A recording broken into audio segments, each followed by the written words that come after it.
Olá, seja bem-vindo a mais um episódio do CastCast.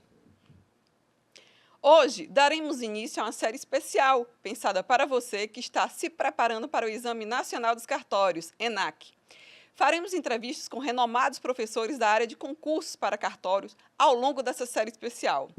Para iniciar com chave de ouro, vamos conversar com o Dr. Vitor Kimpel, juiz de direito, professor, autor de várias obras, uma referência no direito notarial e registral. Seja muito bem-vindo, professor.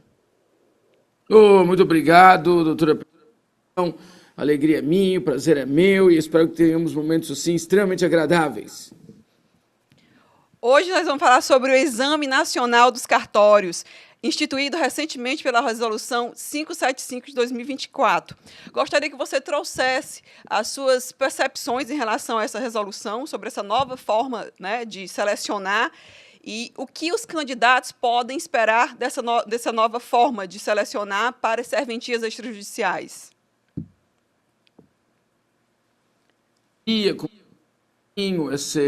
Essa questão do Exame Nacional dos Cartórios, do nosso querido ENAC, que vem numa linha muito assemelhada em alguns aspectos do Exame Nacional da Magistratura. A ideia, na verdade, prestigia dois grandes princípios. Um primeiro princípio de uniformidade, ou seja, você tem o mesmo certame em todas as capitais para todos os estados da federação, numa mesma data, inclusive, com uma sincronia, e você tem uma lisura, que é o princípio da eticidade. Uma lisura, Com o passar do tempo, o concurso das serventias extrajudiciais, a gente chama carinhosamente de cartório, ganhou uma importância muito grande. Existem serventias, assim, muito importantes em todos os estados da federação. E para não haver nenhuma discussão a respeito da seriedade, o Exame Nacional tira dos tribunais estaduais esse primeiro pressuposto para os concursos das serventias e passa para o CNJ, e eu vejo muito positivo, muito bom exatamente ter essa primeira abordagem, essa primeira prova e tal, que pode ou não substituir a preambular. Até acredito que com o tempo não venha substituir a preambular, não deveria, na minha opinião, porque são provas diferentes, a prova do nosso ENAC para a prova preliminar. Em relação ao ENAM da magistratura, a gente já viu que, por exemplo, no estado do Amazonas, acabou de ter tempo logo atrás, aí o Exame Nacional da Magistratura. E agora já vai substituir a preambular do Amazonas, que eu acho que é uma certa terminalidade, porque você pode ter aí 600 inscritos para uma segunda fase, que é muito pesado para se corrigir. E sobre as alterações, professor, que tiveram recentemente em relação à pontuação, como é que você enxerga? Em relação também o português foi excluído, Algumas situações foram modificadas. Eu enxergo com uma certa perspicácia do CNJ. Por quê? Porque no Exame Nacional da Magistratura, realmente precisa atingir 70% para os inscritos em geral e 50% para aqueles que se auto-identificam como negros, indígenas e pardos. E, obviamente, tem que passar por uma comissão estadual, que é muito dura, muito rigorosa, para fazer essa aferição, antes da realização do certame. E o nosso exame deu uma reduzida para 60% realmente de acertos para o inscrito de forma geral e 50% para aqueles que se auto-identificarem da maneira como já mencionado. Então, além do que, uma outra mudança. Então, essa mudança foi importante, porque as serventias, ao contrário da magistratura, existem muitas deficitárias que a gente precisa querer também preencher essas vagas e tal.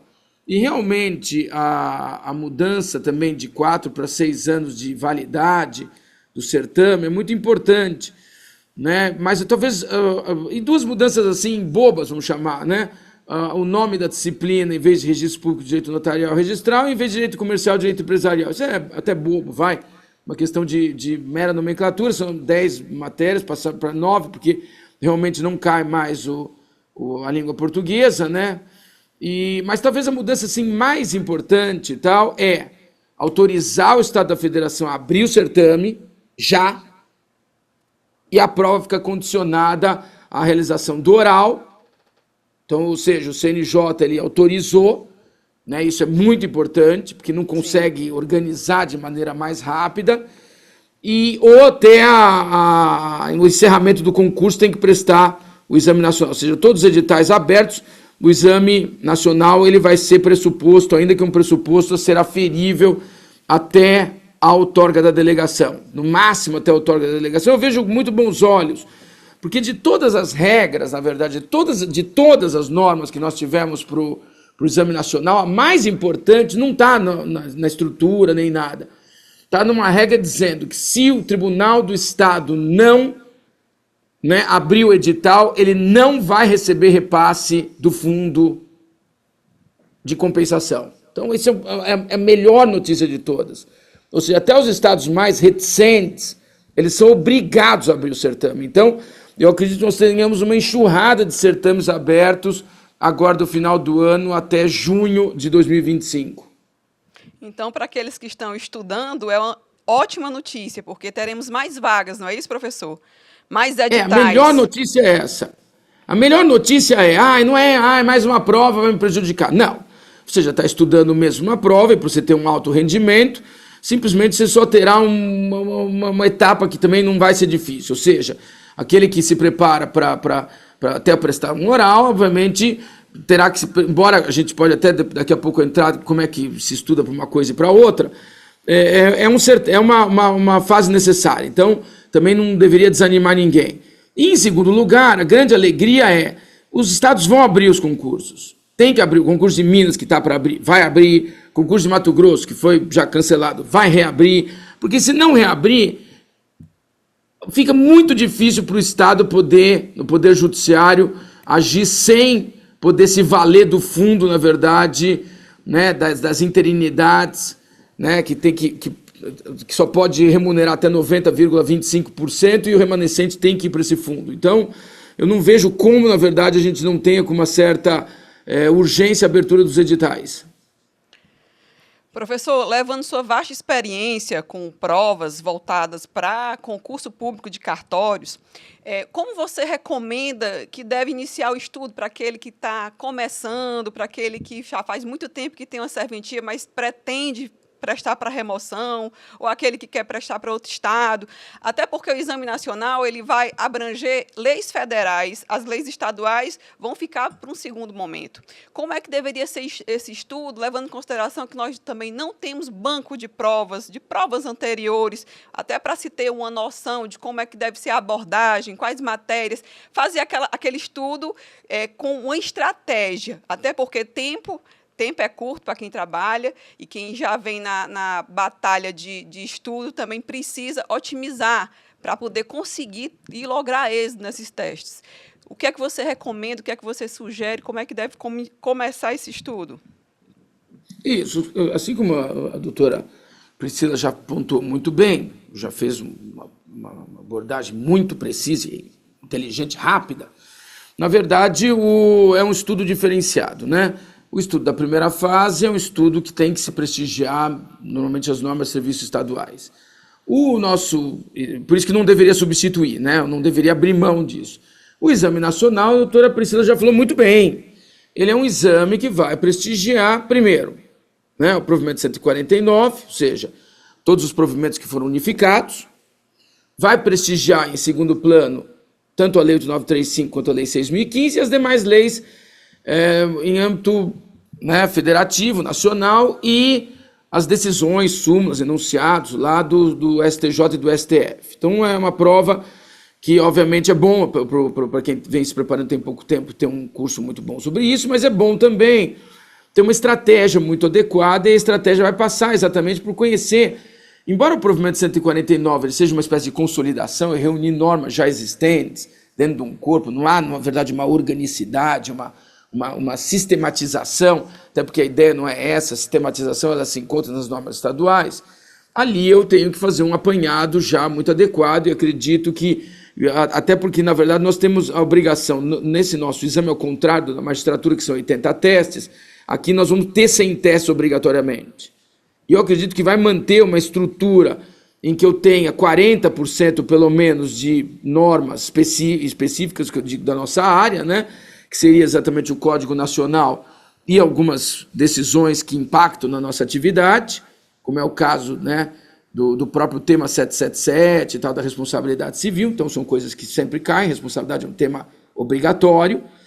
Deve ter mais ou menos uns 15% de direito civil e uns 10% a 8% das demais matérias, tendo uma carga muito pequena de penal e processo penal e de conhecimentos gerais. Acredito que esses três devem ter 3 testes de cada um, no máximo, assim. Estudaria para isso, ou seja, exige um estudo também. A gente não pode abrir mão, porque quem estuda pro concurso, né? Eu sempre digo, nunca estude para uma fase, né?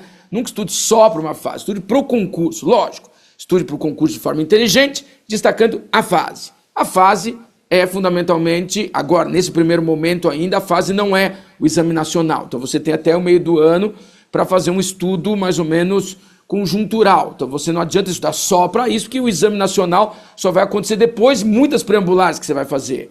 Vai acontecer depois do preambular de Minas, vai acontecer depois da preambular do próprio Mato Grosso, vai acontecer depois dos que estão abertos e tal, Pernambuco, Paraíba não, porque não tem o exame nacional. Aqueles que, na verdade, foram publicados antes do exame nacional estão livres do exame nacional. Mas todos, São Paulo, né, que agora vai para o oral, todos os demais, na verdade, se submeterão a ele, mas com a cumulatividade da existência da preambular, inclusive. Não pode substituir. Então, nesse primeiro semestre, abre o edital e vai ter preambular e ENAC para você. Então, quem está estudando não pode dizer, vou estudar só para o ENAC. Não, querido, porque se você não passar na preambular do teu estado, você nem vai prestar o ENAC, assim, para esse certame. Você vai prestar para ganhar um certificado de 6 anos para frente. Então, ainda é um estudo diferente. Não adianta o cara pragmaticamente falar, vou estudar só para o ENAC. Não, você deveria fazer um curso, uma coisa para o ENAC, mas simultaneamente vai ter que estudar também para preambular do seu estado. Esse que é importante deixar claro para você. Você, nesse primeiro momento de transição, né, porque depois vai se tornar um pressuposto para inscrição no concurso, mas ainda não é isso. E, eventualmente, até prorrogue para 2025 inteiro, porque, eventualmente, o CNJ se reúne e fala, não, porque, veja, eles precisam criar um departamento, eles precisam ter um diretor de departamento, eles precisam criar, na verdade, toda uma estrutura funcional no CNJ, e isso depende de confiança, depende de concurso público também para esses cargos que se abrem na estrutura do Poder Judiciário para isso. Então, enquanto isso tudo acontece, né, o que vai acontecer? Vai ter uma comissão de convidados e tal, que todos são convidados pelo presidente do CNJ. Então, enquanto tudo isso acontece administrativamente, você vai ter a abertura do edital, por exemplo, de Minas, que seja do Mato Grosso, e você vai ter que estudar para preambular deles lá, que nem sabe, não se conversam. Porque nunca houve, como a doutora falou, a doutora Priscila, um exame. Ele deve ser difícil? Creio que não. Ele deve ser, na verdade, de um nível médio, porque o da magistratura é muito difícil. Da magistratura, para ter uma ideia, dos meus assessores, assistentes, prestaram 3 ou 4, não passou nenhum. Dos meus assistentes de gabinete de 2º grau, lá como desembargador, não passou nenhum. Então, é muito difícil, é difícil. Ele deve ser um furinho abaixo desse? Deve. Deve porque deve mesclar, na verdade, a necessidade das grandes serventias com a necessidade das menores serventias. Então, é um concurso um pouco diferenciado. Ainda assim, você deveria, no teu horário, destacar um estudo próprio para isso? Sim. 30% do meu horário de estudo deveria ser para isso? Sim. Deveria fazer uns testes específicos para isso? Sim, e por isso eu acho que não só o nosso curso, mas outros que a doutora Priscila deva convidar também, todos eles vão mais ou menos se preparar para te deixar muito apto a prestar esse exame nacional. Nós já estamos preparados para isso, assim como também, concomitantemente, mais 30% ou 40% do seu tempo você vai dar para a primeira fase do Estado e também, obviamente, não vai abrir mão nesse estudo de uma redação, de uma peça, porque você vai precisar já se preparar para a segunda fase do certame. Então, são como se fossem 3 estudos em um. Preambular do seu estado, exame nacional e peças de redação. Acho que esse estudo tem que ser para já. Muito bem lembrado, professor, porque assim, o ENAC, como é uma novidade, Todos os candidatos estão apavorados e esquecendo que existe uma preambular que é do Estado, que existem leis, provimentos específicos daquele Estado, um código de normas daquele Estado que precisa ser estudado também. É um estudo conjunto. Não é. Até desculpe te interromper, e o grande problema foi a última reunião de terça-feira, agora passada. Porque, veja, antes realmente era um pressuposto tal, pelo provimento. Então, antes, eu podia estudar só para o ENAC e depois eu ia me preocupar. Como, na verdade, você vai ser obrigado a abrir o concurso, e como, na verdade, ele ficou lá para frente, pode acontecer dois cenários terríveis. Primeiro, você estuda só para o ENAC, não passa nem na preambular, que vai ser obrigatória, não é dispensável. Até junho do próximo ano não é dispensável, vai ter que ter, e aí você não passa nela, então não adianta nada. Ou você estuda só para preambular o teu estado, passa, vai para a fase escrita, passa, vai tentar prestar oral, não passa no ENAC, fica reprovado no teu concurso. Isso aí é um grande problema. Professor, e mais dicas em relação à lei de introdução às normas do direito brasileiro, que trata da interpretação, da aplicação do direito. O que é que você arrisca? O que é que os candidatos podem estudar mais, podem se debruçar, levando em consideração que temos muitas coisas para estudar, o ordenamento jurídico é bem extenso. O que é que você sugere para iniciar esse estudo em relação à LINDB? É até uma pergunta muito inteligente, porque as pessoas, às vezes, pragmaticamente olham lá o Decreto-Lei 4657, de 1942, e falam, uma leizinha com 30 artigos eu mato em uma leitura. Não. A lei de introdução, realmente, elas são 3 sistemas em um. Então, você tem do artigo 1º ao artigo 6º, que é toda a parte estruturante do direito. Você perde muito tempo nesse estudo? Muito! Porque você vai estudar as antinomias, as anomias, as lacunas, as aporias, a integração, a hermenêutica, toda uma estrutura que todas as disciplinas têm. Então, você tem interpretação do processo, interpretação do tributário, interpretação do civil, interpretação empresarial, interpretação da administrativa, tudo lá. A estrutura é aquilo que a gente fala, é estudar mais de uma disciplina numa.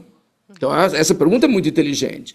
Então, do artigo 1º ao artigo 6º, eu formo toda uma base que a gente chama de orientação do ordenamento jurídico. Do artigo 7º ao artigo 19, lá, 18, 19, eu tenho as normas de direito internacional privado que são importantes. Agora, por exemplo, nós vamos ter o grupo 3 em São Paulo, RCPN, livro E. O cara tem que saber o artigo 7º, 8º, não tem como. Porque, na verdade, nós vamos ter que verificar os atos do exterior, né? Como é que eu materializo, como é que eu faço, quem vai para o livro E, por exemplo, vai cair. Então, os caras estão loucos. Quem está estudando para o grupo 3 em São Paulo está desesperado e tal. Precisa saber bem isso aí. E começa na LINDB. Primeiro estuda na LINDB e tal. Então veja, mas não cai nenhum teste caiu na última prova do concurso. Sim, mas e agora para a segunda fase que tem um mês? Então você já precisa vir com esse estudo e tal. E do artigo 20 ao artigo 30 é aquele novo espectro, na verdade, do direito administrativo, que é exatamente a questão lá das decisões administrativas, de controladoria e própria jurisdição, todos os pressupostos e tal. Então realmente ele é um estudo necessário. E é muito importante para a pessoa que está estudando ter uma certa tranquilidade em 2 coisas. Primeiro, eu não consigo ir além dos meus potencial, eu não consigo. Às vezes eu tenho uma ânsia maior do que a minha capacidade de compreensão e armazenamento de informação me permite, então eu preciso respeitar a minha limitação pessoal, eu preciso respeitar isso, e eu preciso respeitar uma cronologia de aprendizado. Não adianta eu estudar, na verdade, o ITCMD, se eu ainda não estudei regras de interpretação do direito tributário, que vem antes, na verdade. Então, por mais que você tenha o afã de ler a lei de custas do Estado e entender o ITCMD estadual também, o ITBI, calma. Primeiro eu preciso voltar um pouquinho a interpretação tributária, aí eu vou ver todos os pressupostos do sistema tributário, para depois eu chegar nisso. Então, tem coisas que não adianta eu querer assim, atravancar. E tem, por mais experiência que às vezes tem, eu falo, não, eu preciso voltar um pouquinho atrás, dar um passo atrás. É muito importante para você ter uma compreensão mais sólida, mais definitiva para os concursos de cartório. É verdade, professor. E o direito civil, que é um dos pilares do exame, O que é que você arrisca em relação aos institutos? Primeiro eu Quais arrisco que a institutos? quantidade, tanto na tua preambular quanto no exame nacional, é maior do que a média das demais disciplinas. Fica inferior, não saiu nada ainda, nós estamos só conjecturando. Então, na verdade, eu acredito que, obviamente, 60% da prova é direito privado mesmo, como um todo, até 70%, vai, 60%, 70%. Então, os institutos vão te servir para as duas coisas, para o exame nacional e para preambular. E da mesma maneira daí. Aí o enfoque é igual, aí o jeitão do concurso é igual, aí mais ou menos bate. Então, já é um estudo que a pessoa tem que fazer durante a semana mais de uma vez. E a gente tem, e você precisa sempre, também aqui, né, eu tenho um certo cuidado, porque a parte geral tem que ser muito, tá muito bonitinha na tua cabeça, né? Para daí sim você estudar direitinho outros institutos que são importantes, né? Veja a importância que tem no Código Nacional União Estável, né? Puxa, tá super normatizado lá, né? Para você entender aquele instituto. A gente pega como exemplo, né? União Estável. É um dever que a gente sempre fala, né? Toda vez que você vai estudar uma matéria dogmática, como é o direito civil, você tem dois grandes bolsões de estudo. Um que é o que a gente chama de dever de casa, que caindo ou não você precisa saber. Então, por exemplo, em obrigações, você tem que saber, por exemplo, formas de pagamento, vai. Em contratos, compra e venda e doação, junto com a teoria, tem que saber. Ah, mas caiu representação comercial. Não importa, deu azar. Mas o dever de casa, na verdade, é teoria dos contratos, compra e venda e doação. Porque se cair e você errar, é muito ruim. Porque é do DNA da tua atividade. Agora, caiu lá, né, um contrato, por exemplo, novo agora, né, que também deveria saber as coisas novas, mas não é bem um dever de casa, vai. O agente de garantias, mas o dever de casa, mandato, por exemplo, é o dever de casa, tem que saber, sabe, nos contratos em espécie. Prescrição e decadência, tem que saber, na teoria do negócio jurídico, a parte geral do Código Civil. Posse, por exemplo, que caiu na prova lá, né, caiu até na fase escrita, agora, recentemente para nós e tal, lá do estado do Alagoas.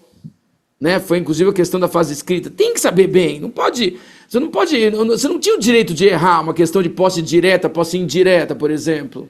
E tem coisas que você não vai lembrar mais, comissão, adjunção, formas, né, de aquisição e perda da propriedade imóvel, por exemplo, que não é do DNA da atividade, é um plus, como a gente fala, né?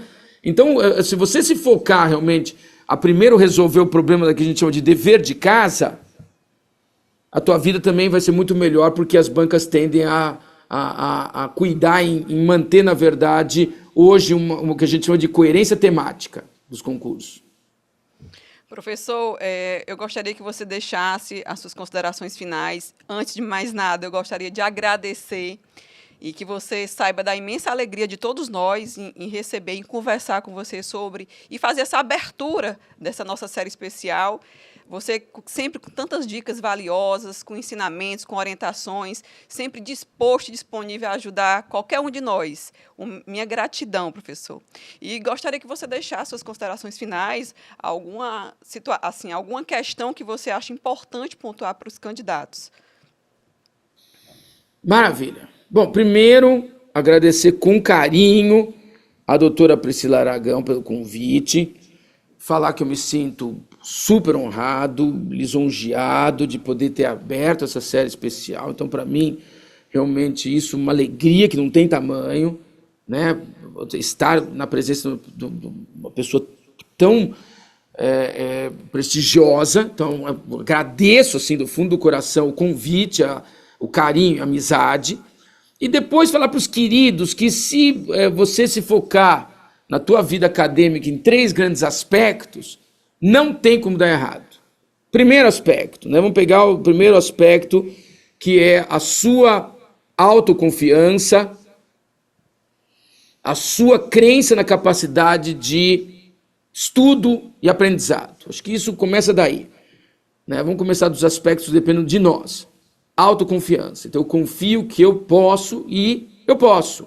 E não há a pessoa não é jactanciosa por acreditar nisso, ela não é arrogante por acreditar nisso, porque essa crença, ela leva ao resultado. Então, todo dia ela está animada, está feliz e confia nisso. Depois, né, a pessoa ter o método adequado. E o método adequado, ele passa, primeiro, por entender que muitas vezes eu preciso ser perseverante. E a perseverança não é só a perseverança de continuar prestando os concursos. A perseverança é a perseverança do tempo, é a perseverança daquele dia não está muito bom e eu continuo. A perseverança de eu começar a me autoanalisar para a metodologia ser mais adequada para a minha condição pessoal. Essa questão da adaptação em relação ao tempo, de ir arranjando mais tempo para o estudo. Estudo é uma profissão. Estudo não é, na verdade, um lazer. Ele é uma profissão importante. Eu mesmo me identifico hoje como estudante, até quando eu vou na rua para outras pessoas. Então, esse segundo pilar é importante. Quando eu pergunto, o que você faz? Eu sou estudante. Até falo, você é estudante velho, mas não importa, pode ser novo ou velho, sou estudante. E o terceiro, na verdade, é você deixar o imponderado, é você deixar a dificuldade, é você deixar às vezes aquela tristeza e tal, na mão de Deus. Esse é o terceiro pilar, né? E não vem em terceiro lugar, é o terceiro pilar. Ou seja, existem imponderáveis? Existe. Existe uma coisa, sorte, entre aspas, ou seja, cai aquilo que eu não sabia, eu sabia? Existe. A vida, ela exige que eu tenha um cuidado danado com as improbabilidades? Existe tudo isso. Eu tenho que me angustiar diante desse cenário? De jeito nenhum, porque aí eu coloco nas mãos de Deus e Ele prometeu isso para nós, né? Se você realmente acreditar nisso e se mostrar fiel a essa promessa, eu vou resolver o problema para você, e isso também é uma realidade, e Ele vai resolver sim, e a gente acredita nisso piamente, e acho que seria com base nisso que eu, mais uma vez, agradeço a confiança a mim depositada hoje aqui. Gratidão, professor. E vamos chegando ao final de mais um episódio do CastCast. Você que gosta do nosso conteúdo, siga nossas redes sociais no Instagram, Spotify e YouTube. Até mais!